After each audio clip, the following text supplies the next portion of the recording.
नमस्कार, मैं हूं जया सिन्हा और आप सभी का स्वागत है रंग तरंग में। भारत की कला और संस्कृति सिर्फ हमारी विरासत नहीं, बल्कि हमारी पहचान, हमारी चेतना और विश्व को दिया अनमोल उपहार है। और इसीलिए भारत की कला और संस्कृति के विभिन्न रंगों को समेटे हम हाजिर होते हैं हफ्ते दर हफ्ते इस बेहद खास कार्यक्रम रंग तरंग में। तो देर कैसी, शुरुआत करते हैं और देखते हैं कि इस हफ्ते कला और सांस्कृतिक जगत में क्या खास आयोजन रहे। तो आइए रंग तरंग की शुरुआत करते हैं इस बेहद खास प्रदर्शनी से। इस वक्त मैं मौजूद हूँ राजधानी दिल्ली के त्रिवेणी कला संगम में, जहां आप देख सकते हैं कि ऐसी प्रदर्शनी जो आपको भारत में प्रिंट मेकिंग के इतिहास से रूबरू कराती हुई नजर आएगी। Variable registers, print making in modern India 1930 to 1980। ये वो दशक था जब कन्वेंशनल आर्ट, कैनवस सभी कलाकारों का पसंदीदा होता था, लेकिन तब कुछ आर्टिस्ट ने प्रिंट मेकिंग को चुना। एक आर्टिस्ट के पास कई माध्यम होते हैं, लेकिन फिर प्रिंट मेकिंग क्यों, ये आपको पता लगेगा इस प्रदर्शनी के जरिए। कैसे उस दशक में प्रिंट मेकिंग को बढ़ावा मिला, कैसे जतिन दास, दत्तात्रेय आप्टे, सुखविंदर सिंह सरीखे कलाकारों ने प्रिंट मेकिंग को अपना मुख्य माध्यम यानी कि मेन मीडियम बनाया, कैसे इसकी विभिन्न तकनीकों को यानी वेरियस टेक्निक्स को डेवलप किया गया, विकसित किया गया और भारत ही नहीं बल्कि दुनिया के कोने कोने तक पहुंचाया गया। कैसे कैसे प्रिंट मेकिंग भारत में विकसित हुई और भी इसका ज़्यादा प्रचार प्रसार हुआ। आइए आपको दिखाते हैं इस प्रदर्शनी की एक झलक।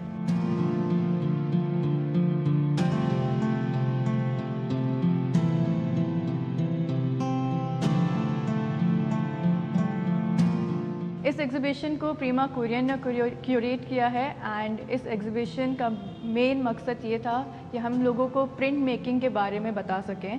प्रिंट मेकिंग एक ऐसा माध्यम है जो पहले लोग रिप्रोडक्शन बनाने के लिए अपना यूज़ करते थे, बट कुछ ऐसे आर्टिस्ट थे जैसे अनुपम सूद, लालू प्रसाद शॉ, जिन्होंने प्रिंट मेकिंग को एक नया पैगाम दिया और इस दौरान उन्होंने प्रिंट मेकिंग को अपना इम्पॉर्टेंट प्राइमरी मीडियम बनाया। एंड इस एग्ज़िबिशन से हम लोग बस लोगों को ये बताना चाहते हैं कि art is like it's not just limited to canvas.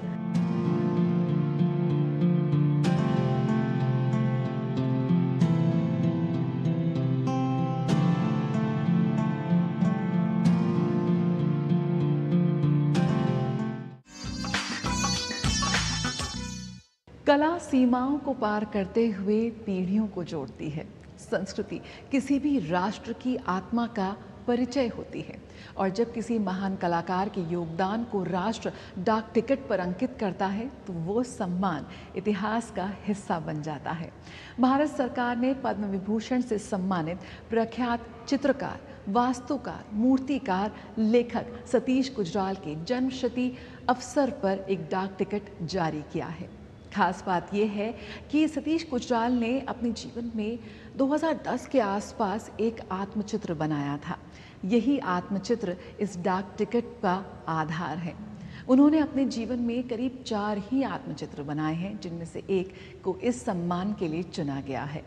Bikaner house में हुआ एक बेहद खास कार्यक्रम, आइए आपको दिखाते हैं उसकी एक झलक।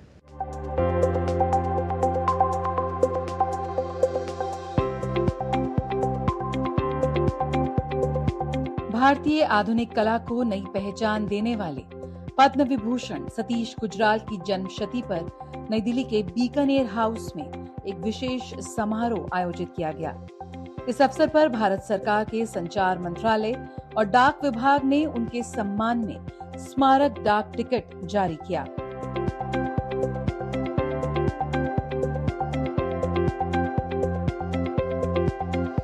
कार्यक्रम के मुख्य अतिथि केंद्रीय संचार मंत्री ज्योतिरादित्य माधवराव सिंधिया रहे। कला, संस्कृति और वास्तुकला जगत की अनेक प्रतिष्ठित हस्तियों ने इस ऐतिहासिक अवसर की गरिमा बढ़ाई। सतीश गुजराल उन विरले भारतीय कलाकारों में रहे जिन्होंने चित्रकला, भित्ति चित्र, मूर्तिकला, इंटीरियर डिजाइन और वास्तुकला हर क्षेत्र में अपनी अलग पहचान बनाई।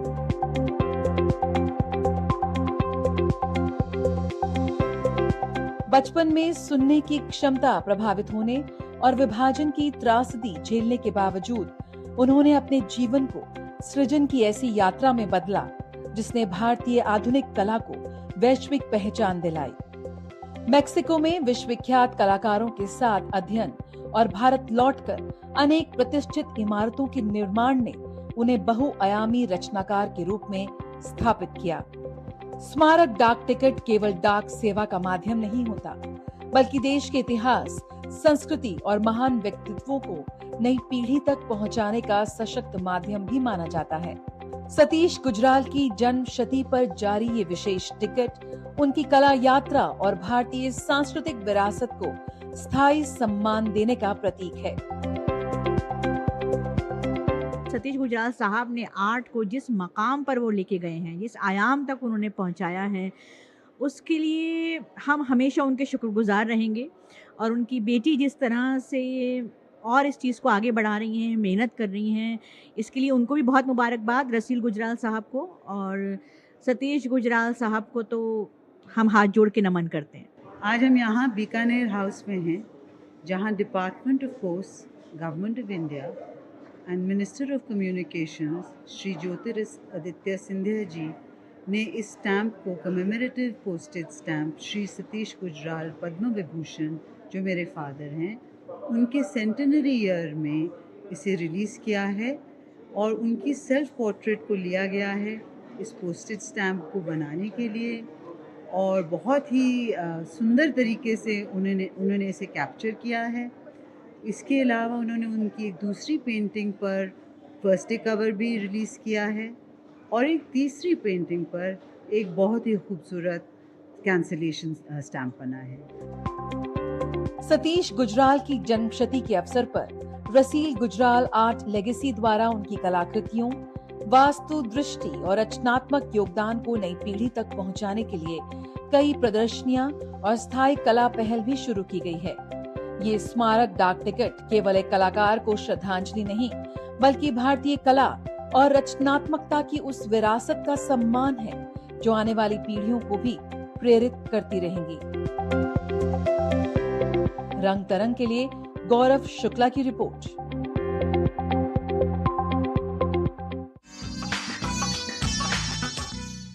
हाल के वर्षों में भारत की विदेश नीति का अहम हिस्सा रही है भारत की सांस्कृतिक कूटनीति। आज भारत की सांस्कृतिक विरासत को वैश्विक मंच पर और मजबूत पहचान मिल रही है। इसी कड़ी में एक बेहद अहम खबर आई साउथ कोरिया के शहर बुसान से, जहां पर यूनेस्को वर्ल्ड हेरिटेज समिति के 48वें सत्र का आयोजन हुआ और यहां पर सारनाथ को दिया गया वैश्विक धरोहर का दर्जा। जी हाँ, सारनाथ आस्था, विश्वास और विरासत का संगम। सारनाथ को यूनेस्को वर्ल्ड हेरिटेज सूची में शामिल कर लिया गया है और इसी के साथ भारत में यूनेस्को वर्ल्ड हेरिटेज स्थलों की संख्या बढ़कर हो गई है 45। साफ तौर पर भारत की बौद्ध विरासत को मिल रहा है वैश्विक मंच पर सम्मान। बुसान में आयोजित विश्व धरोहर समिति के 48वें सत्र में एक महत्वपूर्ण फैसले के तहत 2025 और 26 चक्र के लिए भारत की आधिकारिक दावेदारी वाले सारनाथ के प्राचीन बौद्ध स्थल को यूनेस्को की विश्व धरोहर सूची में शामिल कर लिया गया।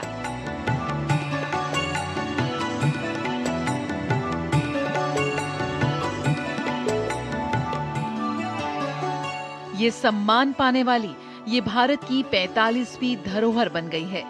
ये वैश्विक सम्मान भारत के लंबे समय से चली आ रही सांस्कृतिक विरासत का जश्न मनाता है और वास्तुकला की उत्कृष्टता, क्षेत्रीय पहचान और ऐतिहासिक निरंतरता की विविध परंपराओं को प्रदर्शित करता है।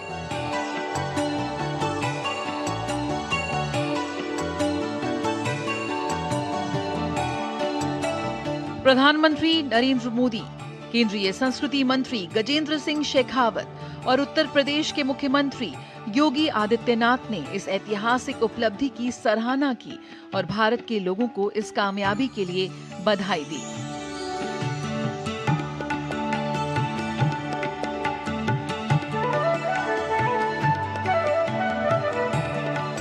इस सूची में शामिल स्थल के 2 भाग हैं, चौखंडी स्तूप और सारनाथ के पुरातात्विक अवशेष, धमेक स्तूप, धर्मराजिका स्तूप, मूल गंधकुटी विहार, अशोक स्तंभ आदि जो उत्तर प्रदेश के वाराणसी में स्थित हैं। ये दोनों हिस्से मिलकर सारनाथ के प्राचीन स्थल के वास्तुशिल्प और पुरातात्विक अवशेषों को संजोए हुए हैं।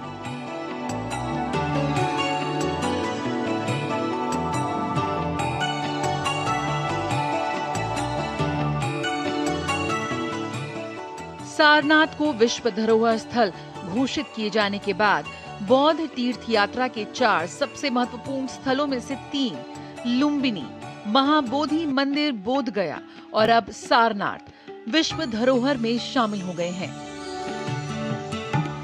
Congratulations to India, as the ancient Buddhist site of Sarnath has just been inscribed on the UNESCO World Heritage List at the 48th session of the World Heritage Committee in Busan, Republic of Korea. This is now India's 45th World Heritage Site, and Sarnath is quite special as one of the 4 most sacred places of pilgrimage in Buddhism. Today, Sarnath continues to be a place of pilgrimage, worship and inspiration for Buddhists around the world. So on behalf of UNESCO, I warmly congratulate India on this important inscription.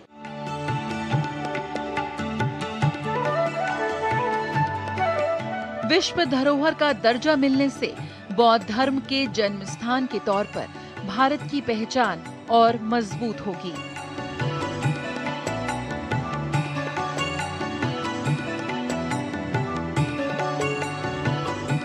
ये पहचान अंतर्राष्ट्रीय जुड़ाव के लिए बौद्ध विरासत को बढ़ावा देने के लिए भारत की कोशिशों को और मजबूत करेगी। साथ ही ये विरासत संरक्षण में भारत की विशेषज्ञता और नामांकन प्रक्रिया के लिए उसकी तैयारी को भी दुनिया के सामने ला रही है।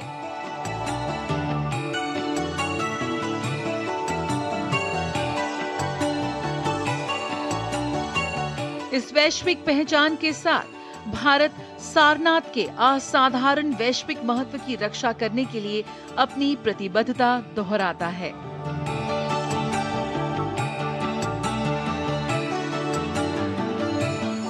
रंग तरंग, डीडी न्यूज।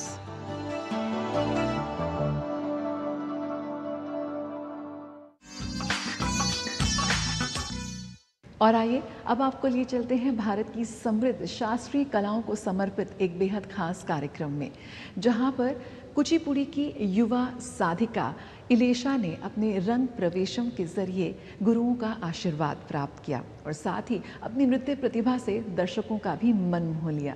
यकीनन भारत की युवा पीढ़ी का भारत की शास्त्रीय कलाओं के प्रति समर्पण और रुझान यकीनन सराहनीय है।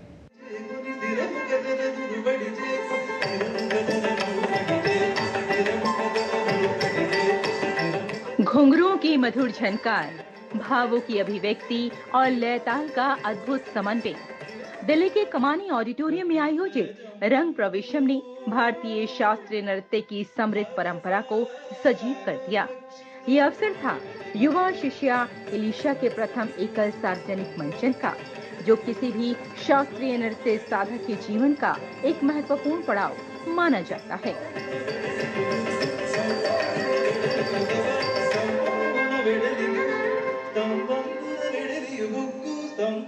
वर्षों की तपस्या और साधना के बाद एक कलाकार अपने गुरुओं के मार्गदर्शन में मंच पर देता है अपनी प्रस्तुति। और जब आज हमने आज की प्रस्तुति देखी, तब हमें एहसास हुआ कि हाँ, एक कलाकार न जाने कितनी तपस्या करता है, कितनी साधना करता है, तब कहीं जाकर वो अपनी प्रस्तुति देता है मंच पर।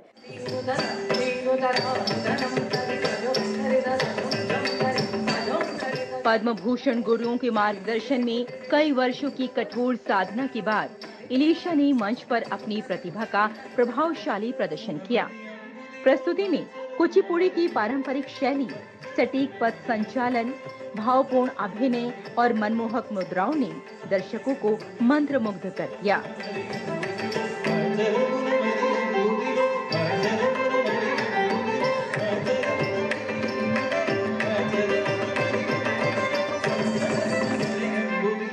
उत्तर और दक्षिण का बहुत सुंदर संगम है।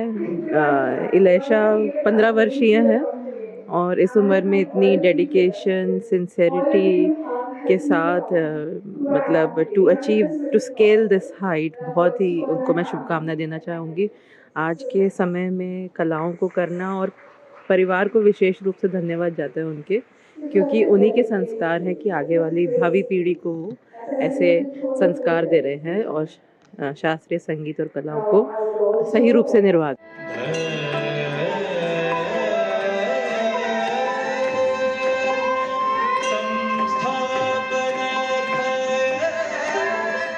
कार्यक्रम में प्रस्तुत विभिन्न नृत्य रचनाओं के माध्यम से भक्ति, संस्कृति और भारतीय परंपरा की सुंदर झलक देखने को मिली।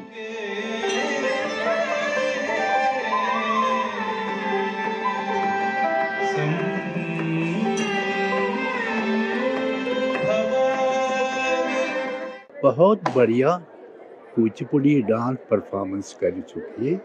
कुचिपुड़ी की महानता दिखाई अपने डांस प्रोग्राम में। Yes, from beginning Tandavam, लास्यम, Natyam, नटनम, नर्तनम, सब एलिमेंट जो है दिखाई है। Completely dedicated for this Kuchipudi Natyam. Kuchipudi Natyam is a unique style amongst all other Kuchipudi dances. Greatness.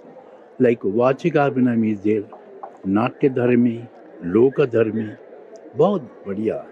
तो बहुत बढ़िया इसके हम completely dedicated to this art and wherever we go they appreciate a lot actually.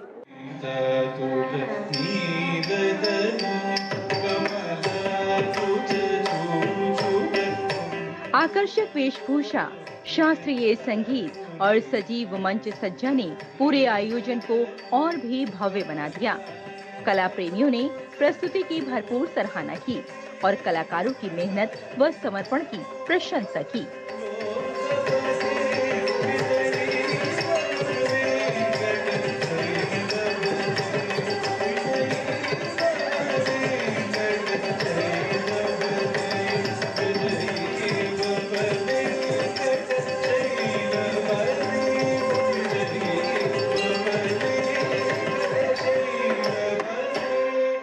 Karnataka संगीत साउथ ऑफ द विंध्यास में पनपा classical form of music है, जो कि काफ़ी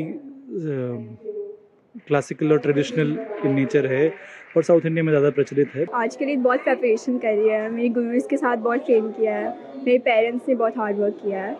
तो आज के लिए मुझे सबको बस थैंक यू बोलना है। ये मेरी वजह के लिए नहीं हो रहा है, मेरे पेरेंट्स की वजह से और मेरे गुरुज की वजह से। तो उनको सब मुझे ये थैंक करना है और बस थैंक यू बोलना है।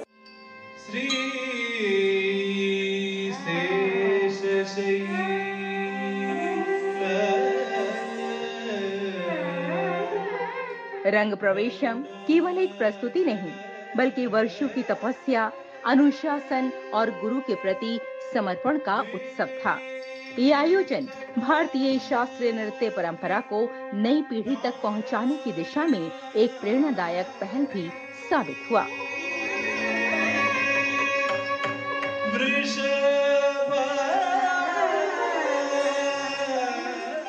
रेशमा की रिपोर्ट, रंग तरंग के लिए डीडी न्यूज।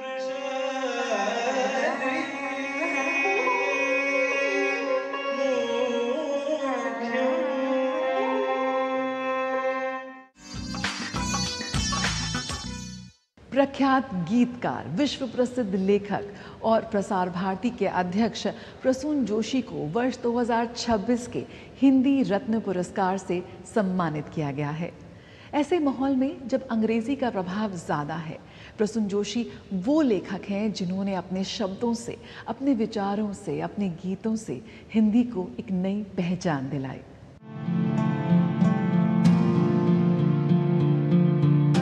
हिंदी जो केवल शब्दों का संसार नहीं, बल्कि भाव, विचार और संस्कृति की जीवंत अभिव्यक्ति है। इसी हिंदी भाषा, साहित्य और जनसंचार के क्षेत्र में उल्लेखनीय योगदान के लिए प्रसार भारती के अध्यक्ष प्रसून जोशी को वर्ष 2026 का प्रतिष्ठित हिंदी रत्न सम्मान प्रदान किया गया। नई दिल्ली के हिंदी भवन में आयोजित गरिमामय समारोह में प्रख्यात कवि और साहित्यकार अशोक चक्रधर, वरिष्ठ पत्रकार रजत शर्मा तथा भारत सरकार के पूर्व कैबिनेट सचिव और झारखंड के प्रथम राज्यपाल प्रभात कुमार सहित अनेक गणमान्य उपस्थित रहे। सभी वक्ताओं ने प्रसून जोशी के रचनात्मक योगदान और हिंदी को जन जन तक पहुंचाने में उनकी भूमिका की सराहना की। हिंदी रत्न सम्मान ग्रहण करते हुए प्रसून जोशी ने कहा कि संचार केवल एक कला नहीं बल्कि समाज के प्रति जिम्मेदारी भी है। वो बनाई हुई भाषा नहीं है, वो उगा हुआ सत्य है। और जो सत्य उगता है उसकी कोई जमीन होती है, उसकी कोई धरती होती है और उसकी कहीं ना कहीं जड़ें होती हैं। तो हिंदी की जड़ें हैं, इस देश की संस्कृति में उसकी जड़ें हैं और इसे समझना आवश्यक है। सिखाती है कि देखना सिर्फ दृष्टि से नहीं होता है, वो वाक से भी हो सकता है। वो हिंदी जिसकी जड़ें आध्यात्म में है, जिसकी जड़ें कहीं अवचेतन में है। हिंदी रत्न सम्मान केवल एक सम्मान नहीं बल्कि हिंदी भाषा की उस समृद्ध परंपरा का उत्सव है जिसने पीढ़ियों से भारतीय समाज को जोड़ने का काम किया है। प्रसून जोशी का सम्मान ये संदेश भी देता है कि साहित्य, संस्कृति और जनसंचार जब एक साथ आगे बढ़ते हैं तो भाषा केवल अभिव्यक्ति का माध्यम नहीं रहती बल्कि समाज में सकारात्मक परिवर्तन की शक्ति बन जाती है। रंग तरंग के लिए गौरव शुक्ला की रिपोर्ट, डीडी न्यूज।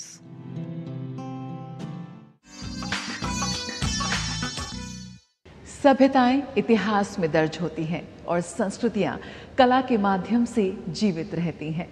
तो कला के किसी न किसी रूप से खुद को जरूर जोड़े रखें। और रंग तरंग की आज की इस कड़ी को हम यहीं ख़त्म करते हैं। उम्मीद करते हैं कि अगले हफ्ते जब हाजिर होंगे तो भारत की कला संस्कृति के, भारत के कला साधकों से जुड़ी बेहद खूबसूरत कहानियां एक बार फिर आपसे रूबरू करेंगे। फिलहाल आज के लिए मुझे मेरी पूरी टीम को दीजिए इजाज़त। नमस्कार।